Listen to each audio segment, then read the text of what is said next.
Welcome back to the channel. What have we got ourselves into today? We have a little lamp right here and the little pull chain has broken. And I actually have a replacement pull chain to go on, and we are going to use the smallest little piece to fix this. This little, if you can see it, that's a little wee connector, and we're going to connect that chain. So we're going to just hook it on here.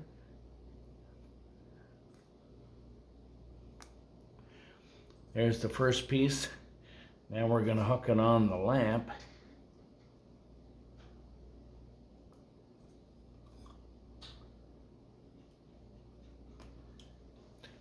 And now